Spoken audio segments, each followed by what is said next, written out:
الحمد لله نحمده ونستعينه ونستغفره ونؤمن به ونتوكل عليه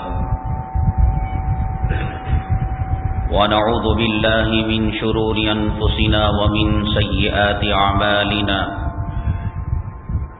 من يهده الله فلا مضل له ومن يضلله فلا هادي له ونشهد أن لا إله إلا الله وحده لا شريك له ونشهد أن سيدنا ومولانا محمدا عبده ورسوله صلى الله عليه وعلى آله وأصحابه وبارك وسلم تسليما كثيرا كثيرا. أما بعد فأعوذ بالله من الشيطان الرجيم. بسم الله الرحمن الرحيم. سبحان الذي أسرى بعبده ليلا من المسجد الحرام إلى المسجد الأقصى الذي باركنا حوله لنريه من آياتنا إنه هو السميع البصير. قال النبي صلى الله عليه وسلم: أوتيت ليلة المعراج 3 أشياء: أوتيت صلوات الخمس وخواتيم سورة البقرة والشفاعة وهي نائلة لمن لا يشرك بالله، أو كما قال النبي عليه الصلاة والسلام: رب اشرح لي صدري ويسر لي أمري واحلل عقدة من لساني يفقهوا قولي. معزز سامعین کرام، جناب رسول اللہ صلی اللہ علیہ وسلم کا وہ سفر نامہ جسے ہم اسراء کہتے ہیں اور معراج کہتے ہیں، اللہ تبارک تعالی نے اس سفر نامے میں آقا دو عالم صلی اللہ علیہ وسلم کو مختلف نشانیاں بتلائی، اور ان نشانیوں کو کلام پاک میں اور روایات شریفہ میں امت کی عبرت کے لیے بیان کیا. خود اللہ تبارک تعالی نے مقصد بتلایا ہے: اسرا بعبدہ لیلا من المسجد الحرام الی المسجد الاقصی. ہم اپنے بندے محمد صلی اللہ علیہ وسلم کو مسجد حرام سے مسجد اقصی تک لے کر گئے، لنریہ من آیاتنا، تاکہ ہم انہیں اپنی نشانیاں بتلائیں. کیا ہیں نشانیاں؟ یہی وہ نشانیاں ہیں جسے آقا دو عالم صلی اللہ علیہ وسلم نے روایتوں میں بیان فرمایا ہے کہ بے نمازی کا انجام کیا ہے، فاحشہ عورت کا انجام کیا ہے، حرام خور مسلمان کا انجام کیا ہے، ماں باپ کے نافرمان کا انجام کیا ہے. تو مختلف قسم کے لوگوں کو مختلف قسم کے عذابات کا شکار دکھایا گیا. آقا دو عالم صلی اللہ علیہ وسلم پوچھتے رہے کہ ان صاحبوں کو یہ عذاب کس وجہ سے دیا جا رہا ہے. تو جبرائیل امین علیہ الصلاۃ والتسلیم اللہ تبارک تعالیٰ کے حکم سے بتلا دیتے: اے محمد صلی اللہ علیہ وسلم، ان لوگوں کو اس وجہ سے عذاب دیا جا رہا ہے. تو ایک تو بے نمازی کی بات آئی تھی کہ ان کے سروں کو کچلا جا رہا تھا بڑے بڑے وزنی پتھروں سے، اور یہاں کچلا جاتا پھر اس پتھر کو دوبارہ اٹھاتے فرشتے، اللہ تبارک تعالیٰ پھر اس کے جسم کو، اس کے سر کو صحیح سالم کر دیتے، پھر دوبارہ اس کے سر کو پھوڑا جاتا. کبھی آپ اس کیفیت کا اندازہ لگانا ہو، سارے سر کو پھوڑنا، دماغ کو کچلنا، رگوں کو کاٹنا، اس سے کیا تکلیف ہوتی ہے اور کیا مشقت ہوتی ہے. ایک ذرا سا اندازہ اگر لگانا ہو تو آپ دیوانوں کی ہاسپٹل میں جا کر دیکھیے، کسی کی دماغ کی ایک رگ ذرا سی پھر گئی، اپنی جگہ سے کھسک گئی تو ساری زندگی اجیرن ہو گئی ہے اس کی. اور کسی کے دماغ میں خون جم گیا ہے، یا کسی کے دماغ تک خون کا دوران صحیح نہیں ہو رہا، سر نہیں پھوڑا گیا، رگیں نہیں کاٹے گئیں، بھیجے کو نہیں کچلا گیا کسی پتھر سے، ایک ذرا سا فرق ہوا، اللہ تبارک تعالیٰ نے ان کی زندگیوں کو ان پر حرام کر دیا. یہ بڑا نازک مسئلہ ہے. تو بے نمازیوں کو اللہ تبارک تعالیٰ اس سے خطرناک عذاب دیں گے. اس کا ایک چھوٹا سا نمونہ آقا دو عالم صلی اللہ علیہ وسلم نے اس کا نمونہ دیکھا. دوسری چیز جو آقا دو عالم صلی اللہ علیہ وسلم نے دیکھی، جس کی بات چل رہی تھی کہ کچھ لوگ ہیں ان کے بڑے بڑے پیٹ ہیں جیسے گنبد کی طرح، ان میں بڑے بڑے خطرناک سانپ ہیں، اژدے ہیں، بچھو ہیں،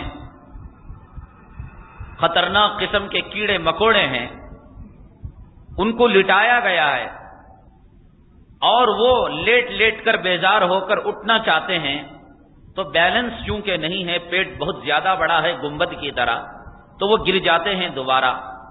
تو پھر اللہ تبارک تعالی خطرناک قسم کے جہنمی گھوڑوں کو ان کے اوپر سے رندواتے ہیں، وہ اپنے پیروں سے روند کر آگے بڑھ جاتے ہیں گھوڑے. یہی عمل وہ قیامت تک کرتے رہیں گے. وہ اٹھنا چاہیں گے اور گھوڑا لات مارے گا اور زمین پر وہ پڑ جائیں گے اور روند کر وہ آگے بڑھ جائیں گے. اس دنیا میں اللہ تبارک تعالیٰ نے انسانوں پر جو احسانات فرمائے ہیں، خود اللہ تعالیٰ نے ارشاد فرمایا ہے وَإِن تَعُدُّوا نِعْمَةَ اللَّهِ لَا تُحْصُوهَا، کہ اگر تم اللہ کی نعمتوں کو شمار کرنا چاہو تو گن بھی نہیں سکتے. شاید کوئی غریب، کوئی فقیر یوں کہے یار میری پونجی تو بہت قلیل ہے، تھوڑی ہے، ابھی 5 منٹ میں گن کر بتا دوں گا اللہ کی نعمتیں میرے پاس کتنی ہیں، کتنے جوڑے کپڑے ہیں، کتنے سامان ہیں، کتنی سواریاں ہیں، کتنا بینک بیلنس ہے، کتنا کیش ہے، کتنا قرض، ابھی 5 منٹ میں بتا دوں گا. اور اللہ تعالیٰ یوں کہہ رہا ہے کہ تم مرتے مر جاؤ گے لیکن میری نعمتوں کو شمار نہیں کر پاؤ گے. حقیقت میں انسان کی بہت بڑی غلط فہمی ہے. انسان کو اگر یہ پوچھا جائے یار کیسے چل رہا ہے، جب تک اس کا جیب گرم رہے گا، دکان میں بھربھراہٹ رہے گی اور اسے بونس آتا رہے گا، پیسہ آتا رہے گا، تو یوں کہے گا اللہ کا شکر ہے، اللہ کا احسان ہے. کیا ہے شکر، کیا ہے اللہ کا احسان؟ اللہ تعالیٰ اسے دولت دے رہا ہے، پیسہ دے رہا ہے، دکان چل رہا ہے. بہت بڑی بدقسمتی کہ مسلمانوں کی ذہنیت بھی آج یہی ہو چکی ہے. سارے احسانات اللہ کے، ساری خیر خیریت کو، پوری دولت کو اس نے جو ہے پیسوں میں جمع کر رکھا ہے. یہ ہے تو سب کچھ ہے، یہ نہیں تو کچھ بھی نہیں. حالانکہ اللہ تبارک تعالیٰ نے جو صحت کی دولت دی ہے، تندرستی کی دولت دی ہے، اللہ تبارک تعالیٰ نے کسی کا محتاج نہیں بنایا ہے. اللہ تبارک تعالیٰ نے دنیا میں عزت سے نوازا ہے. عزت سے بڑھ کر اور کون سی دولت ہو سکتی ہے؟ کتنے دنیا میں سیاستدان ہیں، کروڑ پتی ہیں، ارب پتی ہیں، لیکن جب آئے تو گلی کا کتا بھی سونگ کر نہیں دیکھتا. ہر آدمی برائی سے یاد کرتا ہے. یہ کیا کم ہے کہ آپ کے محلے کے لوگ آپ کو حاجی صاحب کہہ کر پکارتے ہیں، آپ کے محلے کے لوگ آپ کو نمازی کا تصور کرتے ہیں کہ فلاں صاحب ہیں، فجر کی نماز کو جاتے ہیں، میرے بچے کو نظر لگ گئی ہے، جاؤں میں ان صاحب کے پاس دعا پڑھوا لوں. یہ عزت کروڑوں روپے میں آپ نہیں خرید سکتے. دولت صبح کی آتی ہے اور شام کو چلی جاتی ہے، لیکن اللہ تبارک تعالیٰ نے جو عزت سے نوازا اور صحت سے نوازا، تندرستی سے نوازا، بیمار ہے، ہاسپٹل میں پڑا ہے، ہڈیاں ٹوٹ گئی ہیں، آنکھوں کی بصارت ختم ہو چکی ہے اور زبان کی بات چیت ختم ہو چکی ہے، اور لاکھوں کروڑوں روپیہ بینک کے اندر موجود ہے، اولاد موجود ہے، بیوی موجود ہے، کر کیا سکتا ہے؟ یہ اللہ کا شکر ہے. اللہ نے ہمیں تندرستی دی، صحت دی. ہم جا رہے ہیں، جمعہ میں جا رہے ہیں، فجر میں جا رہے ہیں، تہجد کے لیے اٹھ رہے ہیں، کلام پاک کو دیکھ رہے ہیں، اولیاء کرام کا دیدار کر رہے ہیں، علماء صلحاء کے پاس ہم جا رہے ہیں، پہنچ رہے ہیں، دعاؤں کی درخواستیں کر رہے ہیں. انسان اگر اس کی قدر و قیمت کو پہچان لے کہ اللہ تبارک تعالیٰ نے صحت دی ہے، تندرستی دی ہے، اللہ تبارک تعالیٰ نے عزت دی ہے، یہ کیا کم ہے عزت کی دولت اور صحت اور تندرستی کی دولت۔ حضرت شیخ سعدی رحمت اللہ علیہ بزرگان دین میں گزرے ہیں، اور حضرت کی کتاب ہے گلستہ، مولوی کورس میں جہاں فارسی جماعت ہے اس میں داخل نصاب ہے، وہ کتاب پڑھائی جاتی ہے۔ بہت عبرت آمیز واقعات حضرت شیخ سعدی رحمت اللہ علیہ نے لکھے ہیں۔ حضرت ہی نے خود ایک اپنا واقعہ بیان فرمایا ہے کہ ایک مرتبہ میرے پیروں میں قیمتی جوتے نہیں تھے، چپل نہیں تھے، اور میں سفر میں جاتا، ریت کی گرمی اور سڑک کی حرارت میرے پیروں کو تکلیف دیا کرتی تھی، تو میں نے سوچا کہ جس ذات سے مانگا جائے وہ ذات تو اللہ تبارک تعالیٰ ہے، اللہ کے علاوہ کائنات میں کسی اور کے سامنے نہ ہم دست سوال کر سکتے ہیں، نہ جھولی پھیلا سکتے ہیں، اور نہ ہی دنیا میں کوئی ذات ایسی ہے جو ہماری مرادوں کو پوری کر سکتی ہے۔ یہ سوچ کر حضرت فرماتے ہیں کہ میں جامع مسجد گیا، یہ سوچ کر کہ 2 رکعت میں صلاۃ الحاجت کی نماز پڑھوں گا، اللہ تعالیٰ کے دربار میں روؤں گا، گڑ گڑاؤں گا، باری تعالیٰ یہ جاہل، چور، اچکے، بدماش، تیرے نافرمان اور شیطان کے پجاری اور دولت کے حریص اور دنیا کے لالچی، پروردگار تو ان کو قیمتی کپڑوں سے، جوتوں سے مالا مال کر رہا ہے، ایک تیرے دین کا خادم ہے، تیرے نبی کریم صلی اللہ علیہ وسلم کا غلام ہے، اور آج تو سے محروم کر رہا ہے۔ فرماتے ہیں سوچ کر جو میں گیا تو دیکھا کہ جامع مسجد کی سیڑھیوں میں ایک لنگڑا کھڑا ہے اور اللہ تبارک تعالیٰ کے نام پر دنیا والوں سے، قوم سے بھیک مانگ رہا ہے۔ حضرت شیخ سعدی رحمت اللہ علیہ فرماتے ہیں کہ میں تو گیا تھا کہ صلاۃ الحاجت پڑھ کر اللہ تبارک تعالیٰ سے دعا کروں کہ مولا میری مراد کو پوری کر دے، لیکن جب میں نے دیکھا کہ اس کے پیر ہی نہیں وہ لنگڑا ہے، تو میں بجائے صلاۃ الحاجت پڑھنے کے میں نے صلاۃ التشکر پڑھا، 2 رکعت شکرانے کی نماز پڑھی۔ اے اللہ مجھ سے غلطی ہو گئی، مانگنے آیا تھا جوتے، لیکن کم سے کم تو نے میرے پیر تو صحیح سالم رکھے ہیں۔ آپ اپنے آنکھوں کی قدر و قیمت کو پہچانیے، سوچنے کی قدر و قیمت کو پہچانیے، چلنے کی طاقت کی قدر و قیمت کو پہچانیے، اور بولنے کی جو قوت اللہ نے دی ہے۔ حضرت مولانا تقی عثمانی صاحب دامت برکاتہ بڑے اکابر علماء میں سے ہیں پاکستان کے۔ حضرت فرماتے ہیں کہ میرے قریبی دوست تھے، ہاسپٹل میں ایڈمٹ تھے، ڈسچارج ہونے کے بعد انہوں نے بڑا عجیب و غریب واقعہ بیان کیا کہ انہیں بے ہوشی کے جو انجیکشن لگائے گئے تھے، دوائیاں دی گئی تھیں آپریشن کے لیے، تو آپریشن ہو جانے کے بعد بھی کافی دیر تک ہوش تو آ گیا، لیکن ان دوائیوں کے اثرات باقی رہنے کی وجہ سے منہ کا جو تھوک ہے، لعاب، وہ تھوک سوکھ گیا تھا، اور جب لعاب سوکھ جاتا ہے تو آدمی بات نہیں کرتا، چاہتا ہے کہ میں بات کروں۔ فرماتے ہیں کہ اتنی شدت سے مجھے پیاس لگی، دماغ کہہ رہا ہے، دل کہہ رہا ہے کہ پانی پینے سے پیاس بجھ جائے گی، لیکن چونکہ منہ میں تھوک سوکھ چکا ہے، سامنے خادم موجود ہے، کہنے کی قدرت نہیں، اور اندیشہ تھا کہ میں مر کر چلا جاؤں گا، لیکن اللہ تبارک تعالیٰ نے فوراً ذہن میں بات ڈالی، پرچہ منگایا اور تحریر لکھ کر دی کہ مجھے پانی پینے کی ضرورت ہے۔ اگر وہ بھی طاقت اللہ تبارک تعالیٰ چھین لیتے اور ہاتھ پر فالج کا اثر طاری کر دیتے، لقوے کا اثر طاری کر دیتے، تو جیتا جاگتا اچھا خاصا انسان موت کے منہ میں چلا جاتا۔ یہ عزت، یہ تندرستی اللہ تبارک تعالیٰ کی بے پناہ نعمت ہے اور عظیم الشان نعمت ہے۔ یہ بہت بڑی غلط فہمی ہے کہ دولت کا آنا، اچھا کھانا، اچھا پہننا، اچھے محلوں میں رہنا، بنگلوں میں رہنا، یہ عزت کی بات ہے۔ یہ غلط عقیدہ کافر تو کر سکتا ہے، کم سے کم مسلمان نہ کرے۔ میں اصل میں یہ بتلانا چاہ رہا ہوں کہ نبی کریم صلی اللہ علیہ وسلم نے ان سود خوروں کو جو دنیا میں سود کا کاروبار کیا کرتے تھے یا سود میں ملوث تھے، دیکھا کہ ان کے پیٹ گنبدوں کی طرح ہیں، لیکن پیٹ کے اندر کی چیز نظر آ رہی ہے۔ یہ اللہ تبارک تعالیٰ کا احسان ہے دنیا والوں پر، انسانوں پر۔ انسان کے پیٹ میں پیشاب رکھ رکھا ہے اللہ تبارک تعالیٰ نے، پاخانہ رکھ رکھا ہے، گندا خون رکھ رکھا ہے، پیپ رکھ رکھا ہے، گندی چیزوں کا مواد رکھ رکھا ہے، اگر امام صاحب آپ کے مصلی پہ کھڑے ہوں اور مقتدی کو نظر آ جائے کہ اس کے پیٹ کے اندر پیشاب ہے، پاخانہ ہے، کون کہے گا تابع اس امام کے؟ کون شوہر اپنی بیوی سے محبت کرے گا؟ کون بیٹا اپنی ماں سے محبت کرے گا؟ اللہ تبارک تعالیٰ نے ان عیوب پر پردہ ڈال دیا ہے کہ آدمی کے اندر تو سب کچھ تو موجود ہے لیکن حسین نظر آتا ہے، بیٹا ہے باپ کو دیکھنے کو جی چاہتا ہے، باپ ہے بیٹے کو چومنے کو جی چاہتا ہے، بیوی ہے شوہر کے قریب آنا چاہتی ہے، شوہر ہے بیوی سے پیار کرنا چاہتا ہے۔ یہ اللہ کا احسان ہے۔ ورنہ کبھی ہاسپٹل چلے جائیے آپ اور دیکھیے، ڈاکٹر صاحب سے پوچھئے کہ میری ماں صاحب کا جو آپریشن ہوا اور پیٹ سے جو فضلہ اور گندگی نکالی تو زندگی بھر کراہت ہو جائے گی آپ کو۔ بیگم صاحبہ کے دماغ سے جو گندگی نکالی اور غلاظت نکالی، جو گھاٹی نکالی، ڈاکٹر صاحب سے پوچھئے زندگی بھر بیوی سے نفرت کرنے لگیں گے۔ لیکن اللہ تبارک تعالیٰ نے دنیا میں یہ نہیں کیا، انسان کو جو چمڑا دیا، جو جلد دی، اس کے اندر تمام عیوب چھپ گئے۔ کتنا صحت مند انسان کیوں نہ ہو، کتنا طاقتور کیوں نہ ہو، لیکن پیشاب تو رہتا ضرور ہے، پاخانہ رہتا ضرور ہے، گندگی ضرور رہتی ہے، خون ناپاک ضرور رہتا ہے، پیپ ضرور رہتا ہے۔ لیکن اللہ تبارک تعالیٰ نے کائنات میں انسانوں کو ایسے بنایا کہ ایک دوسرے سے محبت کرتے ہیں، پیار کرتے ہیں۔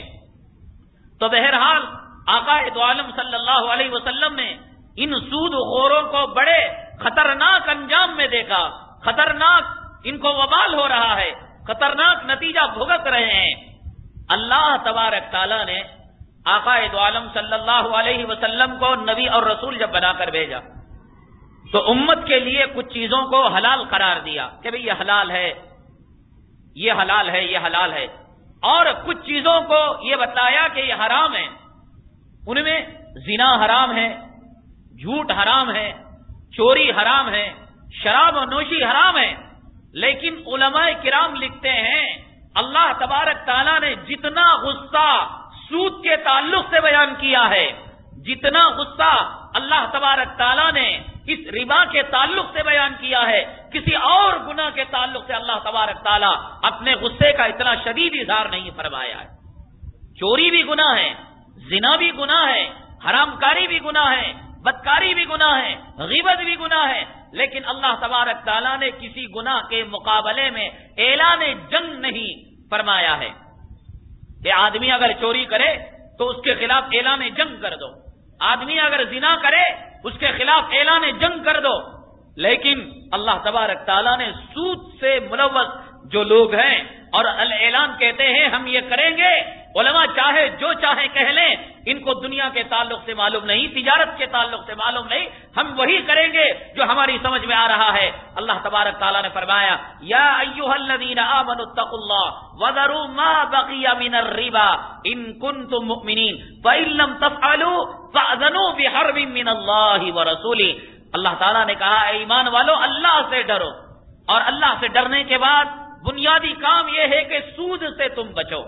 پھر آگے فرمایا اللہ نے فَإِن لَّمْ تَفْعَلُوا، چوری کے تعلق سے نہیں فرمایا، چوری کے تعلق سے زیادہ یہ کہ تمہارے ہاتھ کاٹ دیے جائیں گے، قبر میں عذاب ہوگا، حشر میں عذاب ہوگا، جہنم میں عذاب ہوگا، یہ ہوگا۔ لیکن فرمایا فَإِن لَّمْ تَفْعَلُوا، سود سے نہیں بچو گے، کاروبار کو سود سے ملوث کرو گے، اپنے معاملات کو سود سے ملوث کرو گے، فَأْذَنُوا بِحَرْبٍ مِّنَ اللَّهِ وَرَسُولِهِ، تو تیار ہو جاؤ، اللہ کی طرف سے اور اللہ کے رسول کی طرف سے اعلان جنگ ہے۔ کیا خیال ہے آپ کا؟ اللہ اگر آپ سے جنگ کرنے آ جائے تو اللہ کو ہرا دیں گے آپ؟ وہی جو نمرود نے کیا تھا، حضرت ابراہیم علیہ السلام نے کہا کہ میرا اللہ طاقتور ہے، تو نمرود نے کہا ایک بلند مینارہ تعمیر کر دو، اور مینارے پر چڑھ گیا، اور چڑھنے کے بعد تیر کو آسمان کی طرف پھینکنے لگا۔ اللہ تبارک تعالیٰ دنیا میں ہر مکار کو اس کی مکاری میں مہلت دیتے ہیں۔ آج لوگ کہتے ہیں کہ جب وہ حرام کاری کر رہا ہے تو خوش کیوں ہے، وہ سود میں ملوث ہے تو بنگلہ کیوں تعمیر کر دیا، اور وہ جو چوری کا پیسہ، خیانت کا پیسہ، یتیموں کا پیسہ، بیواؤں کا پیسہ، مسکینوں کا پیسہ اگر مار کر کھا رہا ہے تو خوشحالی کی زندگی کیوں؟ ہم حلال حرام میں تمیز کرنے والے ہیں، اللہ سے ڈرنے والے ہیں، اشراق پڑھنے والے ہیں، اوابین پڑھنے والے ہیں، نماز پڑھنے والے ہیں، اللہ نے ہمیں دانے دانے کا محتاج کیوں بنا دیا؟ یہ آنکھوں کا قصور، آنکھوں کا دھوکہ ہے۔ اللہ فرماتے ہیں ہم انہیں ان کی مکاری میں ڈھیل دیتے ہیں۔ فرعون کو اللہ نے مہلت دی ہے، حامان کو مہلت دی ہے۔ اگر اللہ کے مہلت دینے کا سسٹم اگر ختم ہو جائے، یہ اللہ کے مہلت دینے کا سسٹم ہمارے اوپر بہت بڑا کرم ہے، احسان ہے، اللہ کی شان رحیمی اور شان رحمانی اور شان ستاری کا ثبوت ہے۔ اگر اللہ تبارک تعالیٰ کے مہلت دینے کا سسٹم ختم ہو جائے تو پھر جس انسان نے فجر کی نماز کو چھوڑا تو ظہر کی نماز سے پہلے اللہ اس کے چہرے کو سور کے چہرے کی طرح تبدیل کر دے۔ لیکن اللہ مہلت دے رکھا ہے کہ آج نہیں کل قضا کر لے گا، کل نہیں پرسوں قضا کر لے گا، پرسوں نہیں آئندہ قضا کر لے گا، توبہ کر لے گا، انتظار کرو۔ تو جب نمرود نے تیر آسمان کی طرف چلائے، اللہ تبارک تعالیٰ اس کو اس کی مکاری میں مہلت دینا چاہتا تھا، تو تیر خون آلود ہو کر زمین کی طرف آئے، خون سے لبریز ہو کر آئے۔ تو نمرود حضرت ابراہیم سے کہنے لگا علیہ الصلوۃ والسلام کہ دیکھو تمہارا جو اللہ تا رہا سہا وہ بھی مر گیا، میں نے اسے تیروں سے مار دیا ہے۔ تو یہ دنیا کے اندر اللہ تبارک تعالی مہلت دیتے ہیں مکاری کرنے والوں کو، معصیت کرنے والوں کو، نافرمانی کرنے والوں کو۔ لیکن نمرود کا حشر کیا ہوا؟ ایک لنگڑے مچھر کو دماغ میں داخل کر دیا اور سر پر جوتے پڑتے تھے تو تسلی ہوتی، لنگڑے مچھر سے نمرود کا خاتمہ کیا اور جوتوں کے ذریعے سے اللہ تبارک تعالیٰ نے تسکین فرمائی۔ دنیا میں جتنے حرام خور ہیں، سود و خور ہیں، سود میں ملوث ہونے والے ہیں، ان کا ایک وقت وہ آئے گا جو نمرود کا ہوا، ان کا ایک وقت وہ آئے گا جو فرعون کا ہوا، ان کا ایک وقت وہ آئے گا جو شداد کا ہوا، ان کا ایک وقت وہ آئے گا جو قارون کا ہوا۔ لیکن اس وقت کے آنے تک اللہ تبارک تعالیٰ ان کو آزماتے ہیں۔ اس آزمانے میں کوئی شک میں نہ پڑ جائے، ان کی طرف دیکھ کر اللہ انہیں کیوں خوش رکھتا ہے اور ہمیں کیوں پریشانی میں رکھتا ہے۔ اللہ تعالیٰ ان کو آزما رہے ہیں، ڈھیل دے رہے ہیں۔ پکڑنا، جس آدمی کو پہاڑ کی جتنی بلندی کی طرف لے جایا جاتا ہے، جب گرے گا تو اتنی ہی اوپر سے گرے گا اور اتنا خطرناک اور سختناک عذاب اللہ تبارک تعالیٰ اسے دیں گے۔ تو بہت بڑی مصیبت ہے۔ غیروں کو چھوڑو، شرک کرنے والوں کو، بت پرستی کرنے والوں کو، یہود کو، نصارہ کو، عیسائی کو، مشرکوں کو، ایمان کا کلمہ پڑھنے والی قوم یہاں سے وہاں تک سود کے اندر ملوث ہے۔ ٹھیلا رکھ رکھا ہے، کیلے رکھ رکھے ہیں، فروٹ رکھ رکھا ہے۔ پوچھو صاحب میں بھی چٹی کا کاروبار کر رہا ہوں، چٹی کے پیسے اٹھا کر جو ہے میں اپنی تجارت کو چلا رہا ہوں۔ بہن کی شادی کہاں چٹی سے اٹھا کر کاروبار کو بڑھایا، بینک سے لون لے کر۔ ایک مستقل وبا ہے اور ایک مستقل لعنت ہے جو آج کا مسلمان ملوث ہے۔ اور یہ لوگ بھی کیا کرتے ہیں، ناموں کو الٹ پلٹ کر رکھ دیا ہے۔ سود کے معنی آتے ہیں سیاہی کے، سود کے معنی سیاہی کے آتے ہیں۔ حجر اسود، کالا پتھر، اسود سین و دال اس کے اندر بھی ہے سود۔ تو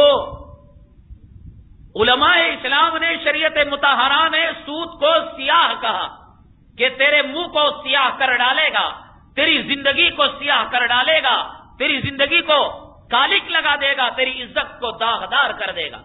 لیکن ہمارے مسلمان بھائی کہتے ہیں بیاض ہے۔ بیاض کے معنی آتے ہیں سفیدی کے۔ جس چیز کو شریعت مطہرہ نے کالک کہا، سیاہی کہا، داغدار کہا، مسلمان کہا قرآن تو جھوٹا، حدیث تو جھوٹی، محمد پیغمبر تو جھوٹا، ہم کہتے ہیں یہ بیاض ہے۔ بیاض کے معنی آتے ہیں سفیدی کے۔ اصل میں یہود و نصارہ میں مستقل ایک گروپ ہے علماء کا جنہوں نے قرآن کا ترجمہ جان رکھا ہے، تفسیر جان رکھی ہیں۔ ایسے الفاظ انہوں نے مسلمانوں میں رائج کر دیے ہیں جو الفاظ اصل روح کے خلاف ہیں۔ مثال کے طور پر بکرے کاٹنے والے، بیلا کاٹنے والوں کو قریش کہا جاتا ہے، یہ تصور دینے کے لیے کہ جناب رسول اللہ صلی اللہ علیہ وسلم کا خاندان قریش کا خاندان تھا، خسائیوں کا خاندان تھا، تلواروں سے ذبح کرنے والوں کا خاندان تھا۔ یہ دین ہے یہود و نصارہ کی۔ اصل خاندان قریش اور اس قصائی کو کوئی لینا دینا نہیں، یہ منمانی قریش ہیں، ان کا رشتہ خاندان قریش سے نہ جا کر ملنے والا ہے۔ یہ تاثر دینے کے لیے جس طریقے سے صبح سے شام تک یہ خطائی خون میں لت پت رہتے ہیں، تو عرب کا خاندان قریش بھی خون میں لت پت رہا کرتا تھا، تو اسلام جو پھیلا وہ تلوار کے زور پر پھیلا، یہ تاثر دینے کے لیے۔ اور خلیفہ کسے کہتے ہیں؟ جناب رسول اللہ صلی اللہ علیہ وسلم کے جو نائبین آئے، حضرت ابو بکر صدیق، حضرت عمر فاروق، حضرت عثمان غنی، حضرت علی، ان کو کہتے ہیں خلفائے راشدین۔ بہت اونچا تصور ہے، شان صحابہ میں ان کی بات آ چکی ہے کہ ان کے تعلق سے برا سوچنا اپنے ایمان کی موت نکالنے کے مترادف ہے۔ لیکن ہندوستان کے بہت سارے علاقوں میں حجام کو خلیفہ کہا جاتا ہے۔ اے خلیفہ کے پاس جا کر حجامت بنوا لے، سب بڑے بڑے اچھے اچھے الفاظ گندا پیشہ کے لوگوں کو دے دیا ہے تاکہ ان لوگوں کے تعلق سے برا تاثر پیدا ہونے لگے۔ اور ایک لفظ بہت عام ہے، کیا عالم ہے، کیا مبلغ ہے، اور کیا حافظ ہے، کیا حاجی ہے، کیا نمازی ہے۔ بیوی کے شوہر کا جو بھائی ہوتا ہے اس کو کہتے ہیں دیور۔ ہندوؤں میں ایک عقیدہ ہے، اگر شوہر سے بچہ پیدا نہ ہو سکے تو دیور کے پاس اپنی بھابھی کو بھیج کر، اپنی بہو کو بھیج کر وہ بچے کا حمل ٹھہروا لیتے ہیں۔ اور اسی وجہ سے انہوں نے یہ لفظ دے رکھا ہے، ور کے معنی آتے ہیں شوہر کے، اور دے کے معنی آتے ہیں ہم مثل کے، ہم جیسے کے۔ تو دیور کے معنی آتے ہیں شوہر کے جیسے کے۔ مطلب کیا ہوا؟ تیمم وضو کے جیسا ہے، وضو سے جو کام لیا جا سکتا ہے تیمم سے بھی ہم وہی کام لیں گے۔ تو یہ لفظ کم وقتوں نے جان بوجھ کر استعمال کیا، اور آج مسلم معاشرے میں، سماج میں، سوسائٹی میں، اچھوں میں، بروں میں، اونچوں میں، نیچوں میں یہ لفظ استعمال کیا جاتا ہے دیور، یعنی شوہر کے بھائی کو دیور، یعنی شوہر جیسا جو ہندوؤں کے اندر کام لیا جاتا ہے۔ اور شریعت یہ کہتی ہے الحم و الموت، جسے تم دیور کہتے ہو وہ موت ہے۔ اگر عام انسان سے 1 درجے کا پردہ کیا جائے گا تو دیور سے 100 درجے کا پردہ کیا جائے گا، کیونکہ یہاں زنا کے امکانات عام غیر محرم کے مقابلے میں 100 درجے زیادہ ہے۔ اور مسلمان کہتا ہے دیور شوہر کے جیسا ہے، یہ کیسے ہو جائے گا؟ ایک بیوی کے 2 شوہر اور شوہر جیسے کیسے ہو سکتے ہیں؟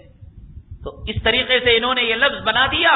سود جو تھا سیاہی کے لیے، کالک کے لیے، تباہی کے لیے، اور اسے کہہ دیا پیاز یعنی سفیدی۔ تو آج مسلمان بھی اس لفظ کو استعمال کر رہا ہے، تو ان الفاظ کے استعمال میں بھی احتیاط کرے۔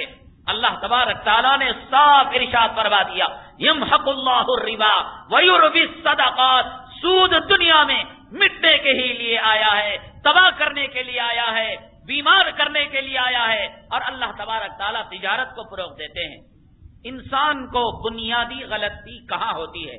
مسلمان عین غلطی اور بنیادی غلطی کہاں کرتا ہے؟ یہی کرتا ہے کہ میں کہہ چکا ہوں، تھوڑی بہت اگر اس کی تجارت چلتی ہے، یہ سوچتا ہے اگر لون لے لوں گا مڑوڑی سے سود پر اور لعنت پر میں قرض لے لوں گا تو میرا کاروبار آگے بڑھ جائے گا، اور کاروبار آگے بڑھ جائے گا، ماروڑی کا قرض بھی ادا ہو جائے گا، سود بھی ادا ہو جائے گا، اور میں کچے مکان سے پکے مکان کے اندر آ جاؤں گا۔ یہ بنیادی غلطی ہے ایک مسلمان کے اندر۔ اللہ تبارک تعالی دنیا میں انسان کو بھیجنے سے پہلے ماں کے پیٹ میں ابھی اس کی شکل مکمل ہونے نہیں پائی تھی۔ دیکھیے ذہن میں ایک بات رکھیے کہ مولانا معراج کا واقعہ بیان کرتے ہوئے اسے اہمیت کیوں دے رہے ہیں؟ اہمیت اس وجہ سے دے رہا ہوں، حاجی کئی ملے ہیں، پوچھا کہ بھائی آپ کی کاروبار اور آپ کی تجارت تو معمولی تھی، آپ حج کے لیے کیسے تشریف لے آئے؟ تو بنداس، اور انہوں نے بغیر کسی جھجک کے حرم کے احاطے میں کہہ دیا کہ مولانا 1.5 لاکھ کی چٹھی اٹھا کر ہم حج کو آ گئے ہیں۔ حاجی سود کے کپڑے سے احرام سلوا کر خانہ کعبہ کا طواف کرنے کے لیے تیار ہے۔ زکات کا دینے والا اس سود کی لعنت سے زکات کی ان پھٹی پرانی ساڑیاں اور میلی ساڑیوں کو اللہ کے راستے میں دینے کے لیے تیار ہے۔ ان حرام اور لعنتی پیسوں سے مسجدوں کو تعمیر کرنے کے لیے، مدارس عربیہ کو بنانے کے لیے، یتیموں بیواؤں کی خیرات کرنے کے لیے تیار ہو گیا ہے۔ اسے سمجھ میں نہیں آ رہا ہے کہ یہ لعنت ہے، یہ گندا ہے، اور اس گندی چیز سے ہم ایک اچھا کام نہیں لے سکتے۔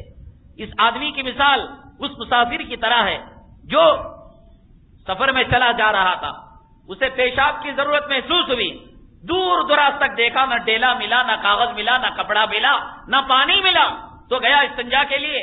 سوچا یار میں تو نمازی ہوں، پرہیزگار ہوں، اور میں پیشاب کرنے کے بعد استنجا کیا کرتا ہوں، پانی تو ہے نہیں، تو ایک لوٹا لیا اور اس نے اس لوٹے میں استنجا کیا، اور اسی استنجا سے وہ اپنے جو ہے عضو کو دھو رہا ہے اور استنجا کر رہا ہے اپنے ہی پیشاب سے۔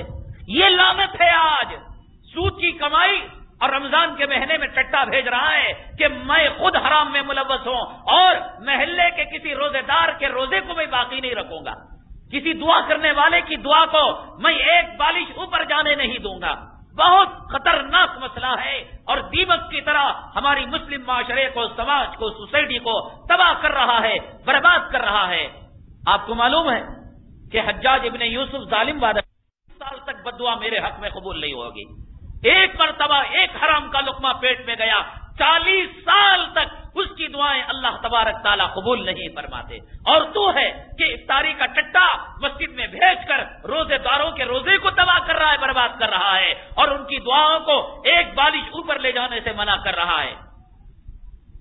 ہر دکان دیکھو، چھوٹا ہے بڑا ہے، اصل میں انسان دھوکہ یہاں کھاتا ہے کہ روزی کے معاملے میں اللہ کو اس نے کبھی رزاق نہیں سمجھا۔ بھئی کیا کرتا ہے؟ بینک میں کام کرتا ہوں، ہاں یار تب تو مزے میں ہوگا۔ کیا کرتا ہے؟ فٹ پاتھ پر چپل سیتا ہوں، یار تیری زندگی بڑی تنگ دستی میں ہوگی۔ تو کیا کرتا ہے؟ میں درزی ہوں، ان سیزن ہے، شاید تیری روزی میں کمی ہوگی۔ یہ کس نے کہہ دیا کہ دکان سے روزی آتی ہے؟ کس نے کہہ دیا مزدوری کہنے سے اللہ تبارک تعالیٰ روزی دیتے ہیں؟ یہ کس نے کہہ دیا کارخانے سے؟ رزق کا تعلق دنیا کی نوکریوں سے، کارخانوں سے، ملازمتوں میں سے نہیں ہے۔ اگر اس کا اندازہ لگانا ہے تو جن دنوں میں آپ کا کاروبار نہیں ہو رہا ہے، کیا ان دنوں میں کوئی آدمی مربھوکا ہو رہا ہے، بھوک سے مر رہا ہے کہ یار میری کارخانہ نہیں چل رہا اس لیے میں بھوکا مر رہا ہوں، یا 2 روٹیوں کے بجائے 1 روٹی کھا رہا ہوں؟ ہرگز نہیں۔ اللہ تعالیٰ فرماتے ہیں نحنو قسمنا بینہم معیشتہم فی الحیات الدنیا، ہم نے دنیا میں بھیجنے سے پہلے ہر انسان کی روزی کو لکھ دیا ہے۔ اور موت کے بارے میں آقا دو عالم صلی اللہ علیہ وسلم فرماتے ہیں لن تموتا حتی تستکمل رزقہا، اللہ تعالیٰ فرماتے ہیں تیری زندگی پوری ہونے تک موت نہیں آئے گی۔ یہ نہیں کہا بلکہ یہ فرمایا تیرا ایک دانہ اور ایک قطرہ پانی اور ایک چمچ دودھ بھی موجود ہے تو ملک الموت کی ہمت نہیں کہ تیری روح کو قبض کر کے لے چلے جائے، جب تک کہ تیرا دانہ پانی ختم نہ ہو جائے۔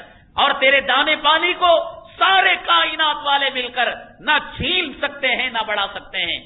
اور یہی بنیادی غلطی کہ میری حکمت عملی سے، میں ماڑوڑی کے پاس سود پر لینے سے، میں بینک سے قرضہ لینے سے، میں لون لینے سے، میں ہونے والی شادی میں جوڑے کی رقم لے کر بزنس میں ڈالنے سے، یہ جو میں آ گیا، آج کائنات میں ہزاروں فرعون موجود ہے۔ یہی میں فرعون کہا کرتا تھا انا ربکم الاعلی، میں تمہارا بلند پروردگار ہوں، اس نے کہہ دیا، کہہ کر قصوروار ہو گیا، جہنم رسید ہو گیا، اور آج کا مسلمان سمجھ کر اپنی جگہ جہنم رسید ہو رہا ہے۔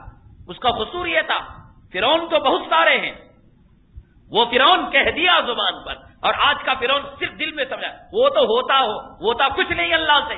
میں جو کروں گا، میں محنت کروں گا، میں مشقت کروں گا، دن میں نوکری کو جاؤں گا، رات میں تجارت کروں گا، سائیڈ میں یہ کروں گا، فلاں یہ کروں، کیا کر لے گا؟ تو 2 کے بجائے 20 روٹی کوئی کھا کر بتائے، 4 نوالے بڑھ کر کھانا کھا کر بتائے، 2 پیالی پانی بڑھ کر پی کر بتائے۔ جتنی روزی مقدر ہے اس میں کوئی کمی بیشی ہونے کی نہیں، اور بنیادی غلطی مسلمان یہی کرتا ہے کہ میرے رزق کا تعلق میرے کاروبار سے ہے اور میری تجارت سے، قناعت نہیں۔ اور دوسری بات یہ ہے آدمی غلط فہمی کا شکار ہوتا ہے، میں ہوں پرہیزگار، میں ہوں چالاک، میں ہوں عقل مند، میرا جو کلاس میٹ ہے وہ تھا بدھو اور فیل ہونے والا تھا، ناکام ہونے والا تھا، وہ کروڑوں میں جی رہا ہے اور مجھے لالے پڑ رہے ہیں، میں سوکھی روٹی کھا رہا ہوں اور اس کی 5 انگلیاں گھی میں ہیں۔ دیکھیے اس کا فیصلہ کرنا ہمارے حق میں نہیں ہے کہ کون کس حالت میں ہے، یہ خدا کا کام ہے، اللہ کا کام ہے۔ لا يسأل عما يفعل وهم يسألون، اللہ کا کام خود کرنے والا ہے۔ آپ کون ہوتے ہیں اللہ کو مشورہ دینے والے؟ کہ اللہ یہ میرا کلاس میٹ تھا، یہ میرا چڈی یار تھا، وہ تو کروڑوں میں جی رہا ہے، میں غربت اور فقیری کسی، تو کون ہوتا ہے اللہ کے معاملات میں فیصلہ کرنے والا؟ اللہ نے کہا ہم ہر انسان کو اس کی حیثیت کے مطابق، اس کی صحت کے مطابق، اس کی جو ہے زندگی کے مطابق روزی دیتے ہیں۔ بھائی یہ بتلائیے MBBS کی تعلیم اچھی ہے یا LKG UKG کی تعلیم؟ تو ہر آدمی کہے گا یار MBBS کی تعلیم اچھی ہے۔ تو آپ اپنے بچے کو جب پیدا ہو کر بولنے لگے، بجائے بیبی سٹنگ میں داخل کرنے کے، LKG UKG میں داخل کرنے کے، لے جائیے کہ بچہ پیدا ہوتے ہی 5 سال میں ڈاکٹر ہو جائے گا۔ کہے گا مولانا احمق ہے، بچے میں استطاعت کہاں ہے، اس میں تحمل کا مادہ کہاں ہے؟ ارے جب تو بچے کا رازق نہیں ہے اور بچے کا مالک نہیں ہے اور بچے کا پیدا کرنے والا تو نہیں ہے، پیدا ہوا اللہ کے حکم سے، روزی مل رہی ہے اللہ کی اجازت سے، جب تجھے اللہ نے اتنی سمجھ دے رکھی ہے کہ میں اپنے بچے کو اس کی استطاعت سے زیادہ تعلیم دے نہیں سکتا، اپنی اس کی استطاعت سے زیادہ بوجھ دے نہیں سکتا، 1 کلو اٹھا سکتا ہے تو کوئی بھی ظالم باپ بھی 2 کلو کا بوجھ نہیں دے گا، 5 کلو اٹھا سکتا ہے 10 کلو کا بوجھ نہیں دے گا۔ اللہ جانتا ہے کس کو غریبی میں رکھنا، کس کو فقیری میں رکھنا، کس کو سوکھی روٹی میں رکھنا، کس کو کچے مکان میں رکھنا، کس کو پکے مکان میں رکھنا، کس کو کرائے کے مکان میں رکھنا، کس کو مالک مکان بنانا، کس کو سائیکل کی سواری دینا، کسے کار کا مالک بنانا۔ یہ کہتا ہے اللہ تو غلط، تجھے کیا عقل اتنی سائیکل دے رہا ہے؟ میں اللہ تیری سائیکل کو میں لات مارتا ہوں اور کار کے لیے بیان سے بھیڑوں چماروں کے سامنے ہاتھ جوڑ کر ان کے پیروں کا پانی دھو کر پی کر اپنی ماں بہنوں کے سامنے دعوت دے کر اسے خوش کر کر میں لون لے رہا ہوں، تجھے عقل نہیں کہ تو نے مجھے کچے مکان میں رکھ دیا۔ جیسے بچہ باپ کے منہ پر تھوک کر یوں کہے ابا تجھے عقل نہیں کہ 5 کلو کا وزن بوریا دے رہا ہے، میں 10 کلو اٹھا کر مر کر جو ہے نالی میں گر کر مر جاؤں گا۔ یہ کہاں خدائی کا دعویٰ کر رہے ہیں؟ خناعت ختم ہو گئی، مسلمان میں خناعت ختم ہو گئی، اللہ کی شان رزاقی پر اعتماد نہیں۔ یہ 2 چیزیں پلو سے باندھ کر لے چلے جاؤ، ایک یہ کہ دینے والا وہ ہماری طبیعت، ہماری زندگی، ہماری حیثیت کے مطابق اللہ تبارک تعالیٰ نے فیصلہ جو کیا ہے صحیح کیا ہے۔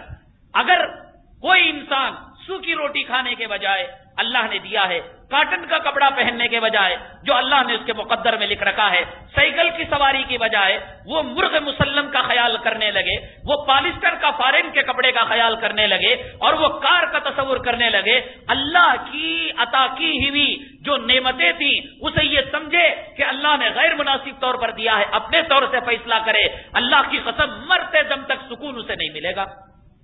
بچہ اگر باپ کی نافرمانی کرے، شاگرد استاد کے ہوم ورک سے آگے لکھنے کی کوشش کرے، آگے کا سبق پڑھنے کی کوشش کرے، وہ کامیاب نہیں ہوتا۔ اللہ کے مقدر اور اللہ کے فیصلے کو ٹھکرا کر اپنا فیصلہ اللہ کے فیصلے پر اگر کوئی ٹھوسنا چاہے گا، قیامت تک وہ سکون اسے نہیں مل سکتا۔ کیوں؟ اللہ نے کہا نحنو قسمنا بینہم معیشتہم فی الحیات الدنیا۔ ہمیں معلوم ہے کہ کس کو کس حالت میں رکھنا ہے، اس حالت پر اگر وہ خوش ہو جائے تو پھر بادشاہوں کی زندگی سے اس کی قناعت والی زندگی اللہ کی قسم کھا کر کہتا ہوں لاکھوں درجے بہتر کی ہوگی، سکون کی ہوگی۔ یہ جو مصیبت ہے، یہ مصیبت روڈ کی دھول ہے جو آج کا انسان مول لیتا ہے، ورنہ اللہ کسی کو بھوکا نہیں رکھتے، کسی کو پیاسا نہیں رکھتے۔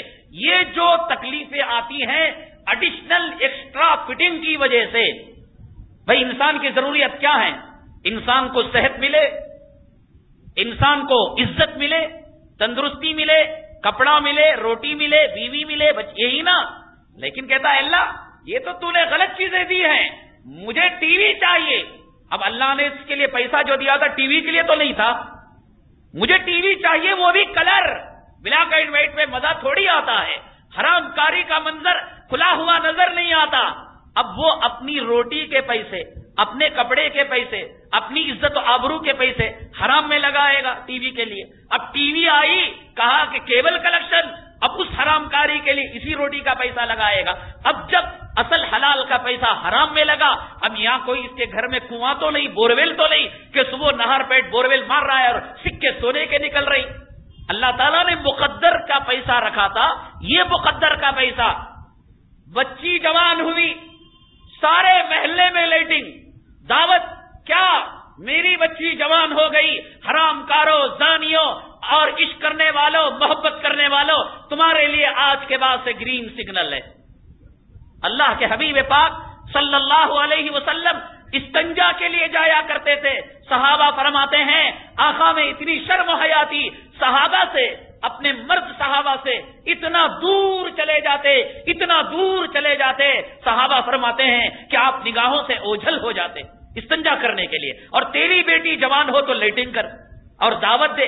مرغ پکا بن بیماریوں کو پہلے بن دیا کرتا تھا پیشنٹ. ڈاکٹر کہتا چاول کھانا تیرے لیے نقصان دہ ہے، بریڈ کھا لے، بن کھا لے. کمبخت سارے جو آئے ہیں وہ دین کے بیمار ہیں، پہلے بن کھلایا جاتا ہے، پھر اس کے بعد بریانی کھلائی جاتی ہے. اور چونکہ ہاضمہ خراب ہے تو پھر ہاضمے کی دوائی بھی دی جا رہی. یہ کس نے کہا؟ تو اب یہ اپنے روٹی کا پیسہ، اپنے مکان کا پیسہ جب اس حرام میں لگاتا ہے، یہاں تو شارٹیج پڑے گا. اور جب یہاں شارٹیج پڑتا ہے تو کہتا ہے یار اتنی نوکری کر کر اور اتنا محنت کر کر یہاں تو روٹی بھی نصیب نہیں ہو رہی ہے. اور وہ کاکا اور وہ دکاندار روزانہ جب سامنے گزرتا ہوں تو کہتا میرے چاول کے پیسے دو، میرے راشن کے پیسے دو. اور تو نے اس چاول کو، اس راشن کو اور اپنی زندگی کی روزی کو حرام کاری میں لگا دیا ہے. یہ یہاں پر مسئلہ پیدا ہوتا ہے. انسان حرام کاری سے بچ جائے تو اللہ نے جو روزی دی ہے، اللہ کی دی ہوئی روزی اس کی موت تک کے لیے اسے کافی ہے. اب اس میں سے نکال دو گے تو پیدا تو نہیں ہوگا. مرزا غالب ایک مرتبہ اپنے گھر میں شراب کی بوتلیں جمع کرنے لگے اور آپ کے مزاج میں طنز و مزاح تھا اور بڑی قیمتی لطافت کی باتیں بھی ہوا کرتی تھیں، ظرافت بھی تھی آپ کے مزاج میں. آپ کے شاگرد نے پوچھا غالب میاں، استاد میاں، کیا اللہ پر بھروسہ نہیں کہ اتنا سارا ڈھیر سارا لوٹ سا شراب تو اپنے گھر میں جمع کر رہا ہے؟ تو مرزا غالب نے بات تو ظرافت کی، لطافت کی، مذاق کی، لیکن وہ بات سونے کے حرفوں سے لکھنے کے لائق ہے. مرزا غالب مرحوم نے کہا اللہ تبارک تعالیٰ نے جو ٹھیکہ لے رکھا ہے وہ ہماری حلال روزی کا لے رکھا ہے، شراب کا نہیں. شراب کے بارے میں اللہ پر بھروسہ نہیں، اس لیے زیادہ سے زیادہ شراب آج میں جمع کر رہا ہوں. تو پھر جو لوگ حرام پر پیسہ لگاتے ہیں، حلال کا کھسکتا ہے اور حلال کا کھسکتا ہے تو ساری زندگی حیران پریشان تکلیف میں. اور ایک بات یاد رکھو، بھنڈوال مختصر ہے، 500 روپے کا ہے، 50 روپے کی انسان کو کمائی ہو رہی ہے، سکون ہے، عزت ہے، عافیت ہے، سلامتی ہے، کسی کا دباؤ نہیں، کسی کی طرف سے فون نہیں، کسی سیٹ کا بلاوا نہیں، کسی ماڑوڑی کا جو ہے یہ نہیں، دھمکی نہیں، آسان سے ہو رہا ہے. اب اس نے یہ سوچا کہ میں اپنے کاروبار کو بڑھاوا دوں اور اس بڑھاوے کے لیے قرض لیتا ہے. اللہ کے حبیب پاک صلی اللہ علیہ وسلم نے فرمایا الید العلیا خیر من الید السفلی. دنیا میں مسلمان ہمیشہ اوپر کے ہاتھ والا بنے، دینے والا بنے، لینے والا نہ بنے. اللہ کے حبیب پاک صلی اللہ علیہ وسلم نے فرمایا جو آدمی اپنی روزی کی استطاعت کے مطابق اپنے کھانے پینے کے ایک دن کے، غریب کا گھر بھی اگر کھنگالا جائے تو 20 جوڑی چپل تو اس کی عورت کے نکل جائیں گے. جو بھیک مانگا کرتے ہیں جمعرات کو آپ کے گھر میں، اگر اس کا گھر بھی کھنگالا جائے تو آدھا موٹا پاؤں موٹا چاول تو کم وقت اس کے گھر سے نکل جائے گا. آقا دو عالم صلی اللہ علیہ وسلم نے فرمایا کہ جس کے پاس ایک دن کا کھانا پینا کم سے کم موجود، ایک دن کا اور ایک وقت کا لباس موجود ہو، اس کے لیے سوال کرنا حرام ہے. 3 دن فاقے کے گزر جائیں اور موت کے منہ میں چلا جائے اور قرضدار دباؤ کر رہے ہوں، 3 دن کے گزرنے کے بعد شہر کے 3 لوگ کہیں ہاں یہ واقعی بھوکا ہے، یہ واقعی مقروض ہو چکا ہے، پریشان حال ہو چکا ہے، یعنی اس کی پریشانی اتنی بام عروج پر نہ آ جائے کہ لوگ گواہی دینے پر اتر آئیں، اس وقت تک سوال کرنا حرام ہے. حرام ہے. سوال کا مطلب یہ نہیں کہ مسجد میں آپ چادر لے کر کھڑے ہو گئے. سوال کا مطلب یہ نہیں کہ آپ گھر گھر جا کر جمعرات کی بھیک مانگنے لگے. سوال ایک یہ بھی ہے کہ قرض کی ضرورت نہیں، اپنے کاروبار کو وسعت دینے کے لیے قرض لے رہے ہیں. اللہ کے حبیب پاک صلی اللہ علیہ وسلم نے ارشاد فرمایا کہ سوال کرنا حرام ہے. جو آدمی بغیر شرعی عذر کے سوال کرتا ہے، شرعی عذر کیا؟ کھانے کے لیے نہیں، وہ بھی ایک وقت کا نہیں، 3 دن تک صبر کرے، پانی پی کر جو کچھ ہے وہ رشتہ داروں کے یہاں، اعزاء کے یہاں، بیوی کے یہاں، بیٹیوں کے یہاں 3 دن تک صبر کرے، اور 3 دن کے مسلسل فاقے کے بعد شہر کے 3 آدمی گواہی دیں. فرمایا کہ تب ایسے آدمی کو قرض لینا اور سوال کرنا جائز ہے، وہ بھی مقدار ضرورت. اب اس کا 1 روٹی سے پیٹ بھر جاتا ہے، لیکن جا کر کہتا ہے کہ بھئی میں تنگال ہوں، نوکری چھوٹ گئی ہے میری، 4 روٹی دے دو، کیا پتا کب نوکری ملے گی. فرمایا کہ 1 سے زیادہ کی روٹی لینا حرام ہے. حضرت سیدنا عمر بن خطاب رضی اللہ تعالیٰ عنہ کے پاس ایک سائل آیا اور آ کر عرض کیا، حضرت امیر المومنین، کئی دنوں کا میں فاقہ کش ہوں، بھوکا ہوں، مزدور ہوں، مجھے کچھ کھلا دیجئے. حضرت سیدنا عمر بن خطاب رضی اللہ تعالیٰ نے فرمایا کہ بیت المال سے اسے کچھ دے دیا جائے. تو بیت المال سے روٹیاں لے لیا، کچھ نقد لے لیا اور جانے لگا. تو حضرت سیدنا عمر بن خطاب رضی اللہ تعالیٰ نے دیکھا کہ اس کے بغل میں ایک جھولا ہے اور اس جھولے کے اندر کچھ روٹیاں رکھی ہوئی ہیں. اب ظاہری سی بات ہے، ایک آدمی بغل میں اگر روٹیاں چھپائے، اگر پوٹلی موٹی ہوتی تو عمر بن خطاب دیکھ کر کیوں دیتے بیت المال سے؟ وہ پوٹلی اور وہ جھولا اتنا چھوٹا تھا کہ اس نے بغل میں مار رکھا تھا. تو ہمارے اندازے کے مطابق میکسیمم 1.5 روٹی یا 2 روٹی سے اوپر کے بڑھ کر کا جھولا نہیں ہوگا جسے یہ بغل میں کوئی آدمی چھپا سکے اور سامنے والے اور وہ بھی عمر بن خطاب کو معلوم نہ ہو سکے. تو جب وہ پیٹ پھیر کر جانے لگا تو جھولے کا کپڑا نظر آ گیا. تو کہا کہ اس سائل کو بلاؤ. سائل آیا، کہا کہ ہاتھ اٹھایا، جھولا نیچے گرا. تو اس جھولے کو اٹھایا، کہا کہ کیا ہے؟ کہا روٹیاں ہیں. کہا کہ سرکار میں کئی دنوں کا بھوکا ہوں، مزدوری نہیں، کام نہیں، سوچا یہ روٹیاں تو دوپہر کی کام آ جائے گی، آپ کی دی ہوئی روٹیاں کل تک کام آ جائیں گی. عمر بن خطاب رضی اللہ تعالیٰ عنہ نے اس کے جسم سے چادر کو نکالا، کوڑے مارے، کم وقت پکا کھانا موجود تھا اور بھیک مانگ کر لے جا رہا ہے. 1 وقت کی تو روٹی دے دی اور بقیہ روٹیاں بیت المال کے جو اونٹ تھے ان اونٹوں کو بلوایا اور ان بھوکے اونٹوں کو کھلوا دیا اور اس سائل کو نہ دیا. کیا مسلمان وہ اگر کہتے ہیں بہت اونچا مقام ہے، یہ دنیا میں بھیک مانگنے کے لیے نہیں آیا ہے. بھیک مانگنا اللہ کی توہین ہے کہ تیرا اللہ رازق نہیں، تیرا اللہ پوچھ کر نہیں دیکھ رہا ہے، تیرا اللہ روٹی نہیں دے رہا ہے. اے مخلوق والو، میرا خدا ناانصافی کر رہا ہے، تم 1 روٹی کی بھیک دے دو. اس وجہ سے حضرت سیدنا عمر بن خطاب رضی اللہ تعالیٰ درے مارے. تو جس کے پاس چھوٹا موٹا چلتا پھرتا، جس سے اس کی روٹی اور اس کا تن ڈھکنے کے لیے کپڑا اور اس کی ضروریات زندگی پوری ہو رہی ہیں، پھر یہ سوچتا ہے کہ میں اپنی بیگم کو بنی کی ساڑی پہناؤں گا، میں اپنی بیگم کو وہ فلاں گلسر دلاؤں گا، وہ فلاں ہار دلاؤں گا، فلانی جگہ میں مکان لوں گا. یہ تجھے کس نے کہا؟ اللہ نے کہا تو یہاں کا لائق ہے تو یہاں رہ جا. نہیں، تیرا اللہ، تیرا فیصلہ مجھے منظور نہیں، میں کروں گا. تو حبیب پاک صلی اللہ علیہ وسلم نے ارشاد فرمایا کہ سوال کرنا جہنم کے انگاروں میں سے ایک انگارہ ہے. اگر تو یہ چاہتا ہے کہ زیادہ سے زیادہ انگارے اپنے پیٹ میں داخل کرے تو زیادہ قرض مانگا کر. یہ قرض کوئی اچھی چیز نہیں ہے. اللہ کے حبیب پاک صلی اللہ علیہ وسلم کے پاس جنازہ آتا، نبی کریم صلی اللہ علیہ وسلم پوچھتے کہ اس جنازے والے موتا پر کیا قرض ہے؟ تو صحابہ فرماتے یا رسول اللہ علیہ وسلم ہے. اگر وہ اتنا معمولی قرض ہے کہ بیت المال، اسلامی بیت المال سے ادا کیا جاتا ہے تو اس کو آپ ادا فرماتے، پھر نماز جنازہ پڑھاتے. اگر وہ قرض زیادہ ہوتا، آقائے دو عالم صلی اللہ علیہ وسلم فرماتے کہ مجھے اجازت نہیں ہے کہ جو مسلمان اپنی ضروریات سے زیادہ قرض لے رکھا ہے میں اس کی نماز جنازہ پڑھاؤں. تو اس کا مطلب کیا ہوا؟ ہم اگر نبی کے زمانے میں ہوتے یا نبی کریم صلی اللہ علیہ وسلم ہمارے زمانے میں ہوتے تو ہم اتنے منحوس اور بدقسمت ہیں کہ آقا ہماری نماز جنازہ میں شریک نہ ہوتے. نماز جنازہ کیا ہے؟ نماز جنازہ دعا ہے. اللہم اغفر لی حینا و میتنا، اے اللہ ہمارے زندوں کو بخش دے، اے اللہ ہمارے مردوں کو بخش دے. تو آقا فرما رہے ہیں یہ مردہ اتنا بدقسمت منحوس ہے، اے اللہ نبی کی دعا اس مردے کو نہیں لگ سکتی. چھوٹا کاروبار ہے، چلائیے، قرض لینے کی ضرورت نہیں، دعا کیجئے. دعا الدعاء سلاح المؤمنین. اگر کسی کے پاس انشورنس اس کی زندگی کی حفاظت کرنے والا ہے، اگر کسی کو اس کے باڈی گارڈ اس کی حفاظت کرنے والے ہیں، اگر کسی کو اس کا بینک بیلنس اس کی حفاظت کرنے والا ہے، تو مومن کلمہ پڑھنے والا وضو کر اور دعا کر، اللہ تبارک تعالیٰ دیکھ تیری دعا سے تقدیر کے فیصلوں کو بدلنے کے لیے تیار ہے۔ پھر اعتراض ہوتا ہے نا، اللہ نے جب زندگی مقدر کر دی ہے، اللہ نے روزی مقدر کر دی ہے، اللہ نے لینا دینا مقدر کر دے، پھر دعا کیوں کرے؟ جب طے ہے کہ تیری 2 آنکھ ملے گی، تیسری آنکھ نہیں ملے گی، تو پھر دعا کیوں کرے؟ طے ہے کہ تجھے 20 کلومیٹر کی رفتار سے دوڑنا ہے، 25 کلومیٹر کی رفتار سے دوڑ نہیں سکتا، تو دعا کیوں کرے؟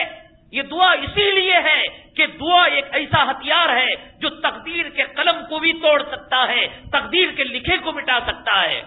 کسی کے پاس انشورنس ہوگا، کسی کے پاس بیمہ ہوگا، کسی کے پاس فکسڈ ڈپازٹ ہوگا، کسی کے پاس ماڑوڑی دوست ہوگا، کسی کے پاس MLA دوست ہوگا، تیرے پاس وضو اور دعا کا ہتھیار ہے۔ وضو کر، مصلی بچھا۔ امام بخاری کی ماں نے دعا کی تو امام بخاری کی آنکھ جو ہے نابینا اچھا ہو گئے، ان کے آنکھ والے بن گئے، اندھے پیدا ہوئے تھے، دعا کی تو نابینا بینا ہو گیا، بچہ مر گیا، مائی رونے لگی پیر پکڑ کر، اے اللہ اگر میں واپس جاؤں گی اپنے علاقے میں، لوگ کہیں گے جب تک کافر تھا اچھا تھا، ایمان والا ہوا تیرا بیٹا، نبی سے ملا تو مر گیا۔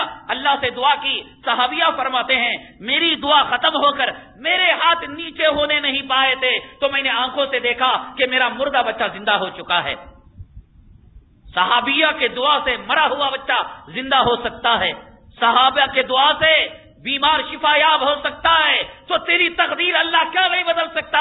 ایک مڑوڑی رہ گیا، ایک لون رہ گیا، ایک سود رہ گیا، ایک فکسڈ ڈپازٹ رہ گیا، جو معاشرے کو تباہ برباد کرنے کے لیے اللہ نے بنایا۔ آج مسلمان اس پر ٹیکا کرے اور نیک کاموں میں حاجی احرام کا کپڑا سود کے پیسوں میں خرید رہا ہے، زمزم کا کیا سود کے پیسے میں لا رہا ہے، زکات کی رقم سود کے مد میں ادا کر رہا ہے۔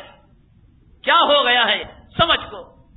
تو اب بنیادی سوال یہ پیدا ہوتا ہے کہ اگر سود نہ ہو، ایک آدمی غریب بھی ہے اور اپنی زندگی میں امپرومنٹ لانا چاہتا ہے، ترقی لانا چاہتا ہے، سب سے پہلے یہ کہ بیمار کو احساس ہو کہ میں بیمار ہوں، پھر احساس ہو کہ مجھے دوائی لینی ہے۔ اگر بیمار میں 2 خیالات پیدا ہو جائیں کہ میں بیمار بھی ہوں اور مجھے دوائی لینی ہے، ایک نہ ایک دن اللہ تبارک تعالیٰ اسے شفا یاب کر ڈالیں گے اگر اس کی زندگی مقدر ہے۔ لیکن بیمار اپنے آپ کو بیماری نہ سمجھے، اس کا پیشاب جا رہا ہے یوں کہتا فیشن ہے، بیماری نہ سمجھے، اور بخار ہے، کھانسی ہے، وہ کہتا ہے کہ ایک ڈائلاگ ہے بیمار نہ، وہ تو مر جائے گا۔ یا یہ کہ بیمار اپنی بیماری کو سمجھ رہا ہے، علاج نہیں کر رہا ہے، تب بھی مر جائے گا۔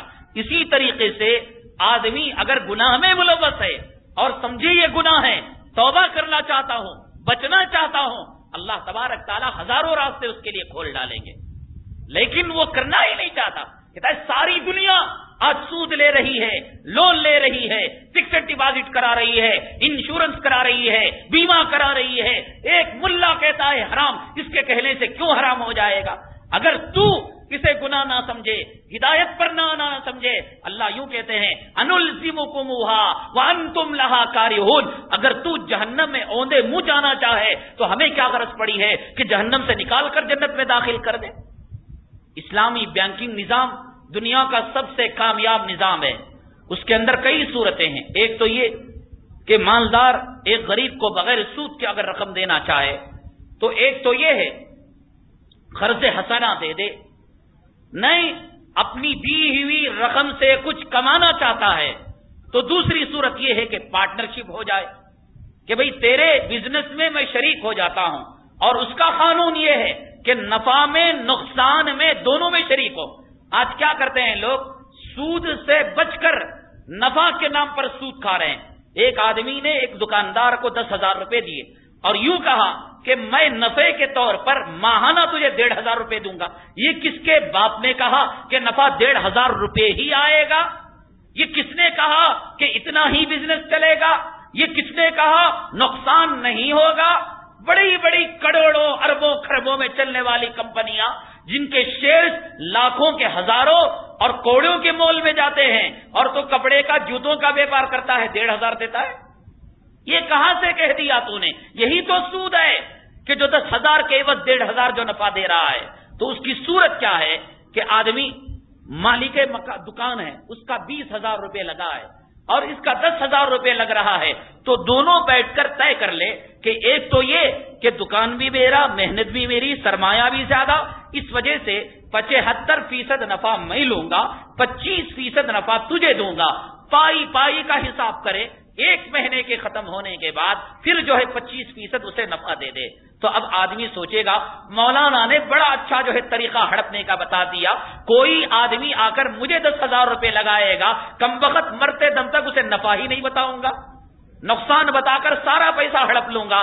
تو اس میں یہ خرابی ہے، نظام میں خرابی نہیں ہے، یہ ہم نے جو بتایا نظام طریقہ کار، اس میں خرابی نہیں۔ ہم نے یہ کہا بھائی اگر تم BTS بس میں بیٹھو گے، مارکیٹ جاؤ گے، پھر واپس آؤ گے، تو اس کے اندر جو ہے آپ کا وقت زیادہ لگ جائے گا۔ تو ہم نے ایک طریقہ بتایا کہ چھوٹی موٹی اسکوٹر لے لو اور اس کے اندر پیٹرول ڈالو اور یہ طریقے پر جاؤ۔ اور گیا، اور جانے کے بعد اس نے لاری کو مارا اور مر کر جو ہے شہید ہو گیا، مر گیا، اور آ کر مجھ سے کہنے لگے مولانا تم نے جو طریقہ بتایا اس میں میرا بیٹا ہی مر گیا۔ طریقہ غلط نہیں ہے، طریقے کے استعمال کرنے والے کے لوگوں کے دلوں میں سود کی خباثت اور دنیا کا لالچی اور دنیا کا حرص ان کے اندر کوٹ کر بھرا ہوا ہے، ورنہ شرعی طریقہ تو یہ ہے۔ اور دوسرا طریقہ یہ ہے کہ ایک آدمی کو مدد کرنا ہے تو اس سے پوچھئے کہ تو کیا لینا چاہتا ہے، وہ یوں کہتا ہے سیونگ مشین چاہیے، سینے کی مشین۔ تو آپ دو طریقے ہیں، خرید لیں اپنے پیسوں میں مشین، خریدنے کے بعد یوں کہیں بھیا یہ مشین میں تجھے بھاڑے پر دے دیتا ہوں، ایڈوانس اتنا دے دے اور ماہانہ بھاڑا دے دے۔ تو ایک تو یہ کہ آپ کا سرمایہ بھی باقی ہے اور نفع بھی مل رہا ہے، اور تیسری شکل یہ ہے کہ آپ نے مشین خریدی، سینے کی خریدی تھی 3,000 میں اور 5,000 میں اس کو فروخت کر رہے ہیں خرچ کے طور پر، تو آپ اسے فروخت کر دیجئے۔ تو آدمی اگر حلال کی صورتیں اپنانا چاہیں اور حرام سے بچنا چاہے، سود سے بچنا چاہے، ہزاروں شکلیں ہیں، لیکن کوئی بچنا نہیں چاہتا، چونکہ معاشرے کا، سماج کا، سوسائٹی کا خطرناک اور گمبھیر مسئلہ اور عبادتوں اور ہمارے دعاؤں، ہمارے حج، ہمارے ذکر و اذکار کو ختم کرنے والا یہ مسئلہ ہے، اور اس کی اور تفصیلات ہیں، بقیہ تفصیلات انشاءاللہ اگلے جمعہ بیان کیے جائیں گے۔ اللہ تبارک تعالیٰ سے ہر تاجر، ہر مسلمان دعا